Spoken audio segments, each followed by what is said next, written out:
因为大家平常工作忙碌是，那也许不那么方便，或者是没有去注意到做一些定期的健康检查。是。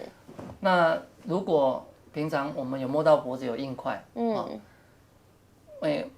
我们刚刚节目刚开始的时候，我说硬块不一定是甲状腺肿瘤，有可能是淋巴结。是。但是颈部的淋巴结肿，除了我们刚刚讲的那些良性的发炎引起的，如果颈部的淋巴结肿是恶性的淋巴结肿呢，通常都是甲状腺癌引起的。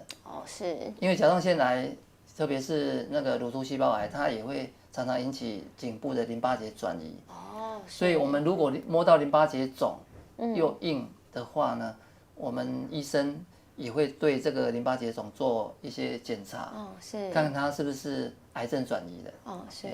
所以你摸到脖子有硬块，不管是淋巴结肿或甲状腺肿，都要赶快来就医。是。那容易咳嗽、呼吸窘迫，这个通常这都是比较，假如是甲状腺癌造成的话呢，都是比较晚期的。它已经压迫到这个气管，造成气管周边的一些刺激，或者是声音沙哑，像第二个呼吸窘迫啦、声音沙哑，这都是已经可能肿瘤刚好它长在这个甲状腺的后面，它去侵犯到那个反喉神经。因为我们甲状腺后面有一条反喉神经在控制声带。这个肿瘤如果刚好去靠近反喉神经，造成反喉神经功能神经传导不佳的时候呢，我们就声音容易沙哑，喝水容易呛到。所以吞咽也会困难，就是被压迫到了这样。因为还有说脖子也会痛痛的。脖子痛，对，脖子痛呢比较主观，有的人比较那个肿块比较大，他的颈部转动的时候呢，可能会刚好去卡卡的，造成不舒服。那吞咽困难是比较少见的，因为我们的食道是在气管的后面。除非它真的是很非常巨大晚期的局部晚期的肿瘤，硬往后压迫对，了会往后压迫才有可能。是，所以上述这一些症状几乎都已经不是早期了。对，都是有这些症状，通常都是中晚期了。所以它甲状腺癌跟其他癌症一样，是初期是完全没有任何症状，也没有感觉的。对，所有的癌症、所有的肿瘤都一样，初期我们都希望早期发现、早期治疗。早期的时候肿瘤还很小的时候，预后最好。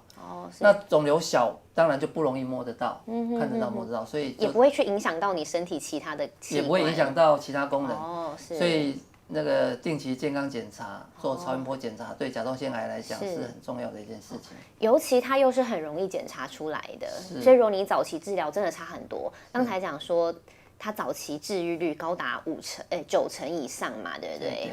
那大家就很想知道啦，究竟造成甲状腺癌的原因有哪一些呢？当然，很多是这个还不明，原因不明，就是没有家族史，那也没有过去的辐射线的曝晒，那所以大部分还是原因不明。不过如果我们有这些可能的原因的时候呢，我们是能够避免的，我们就尽量要去避免。比如说这个遗传当然就是没有办法，不是我们能控制的。比如说刚刚我们提到的第三类的甲状腺癌，那个髓质细胞癌，或者是有遗传基因，比如说有带那个 RAS601这个遗传基因的突变的时候呢，我们前面2个那个已分化的甲状腺细胞癌也会增加。不是只有髓质细胞癌。所以当然你的家族有甲状腺癌的时候呢，我们大家都要提高警觉。大家赶快去做健康检查。特别有家族有甲状腺癌史的话，饮食也是有关联。那如果缺碘，我们知道缺碘会造成甲状腺肿。那甲状腺肿呢，也会就是甲状腺结节啦。只要有肿块都叫做结节。那至于这个结节如果是恶性的，我们就叫甲状腺癌。那所以你缺碘的话呢，容易产生甲状腺肿。甲状腺肿呢，也是会造成甲状腺癌的机会。那通常碘都是存在哪些食物里面？就是海产、海鲜类。当然最多的就是海带。是。那跟海有关的食物呢，它的碘含量也会比一般高。比如说同样是鱼，那你的海鱼跟淡水鱼，海鱼的含量就会比较高。是。还有其他海鲜也是含碘会比较高。那当然海带是最高的。但是也不要想说因为缺碘我就大吃海鲜，你看过量也是有可能会造成也是会造成疾病的。对，过量的话会造成甲状腺亢进。是。那因为我们在过去我们的台盐呢，都会在我们的食盐里面加碘。是。所以解除国人缺碘的问题。对，在以前台湾刚光复的时候，那时候甲状腺肿很常见。那后来台盐就在我们食盐里面加碘。可是近年来呢，我们又强调说这个要健康饮食，不要高血压，要低钠盐。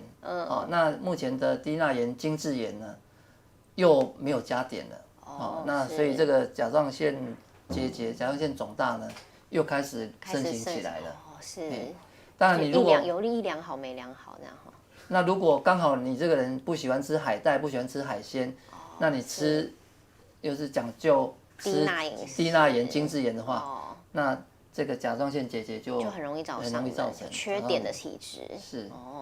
这刚才放射线刚才有提到做一些头颈癌的一些放射治疗，跟一些那个核曝晒的情况。我们一般再提醒一次，大家一般出门的时候环境不会有这么过量，所以不用太过担心，不用惊慌，除非今天核辐射外泄了这样子。是。像那时候福岛核电厂外泄，大家都抢着吃那个吃碘就是怕被这个辐射的原子碘的侵入，造成甲状腺癌。是。那另外这个桥本氏甲状腺炎呢，它是一个自体免疫性的甲状腺炎发炎的炎。是。那一般的文献上统计呢，它还是跟甲状腺癌是有关系的。它有可能会癌变。会。再来就是刚才讲到雌激素嘛，就是更年期之前的女性分泌过多，就年轻女性要注意。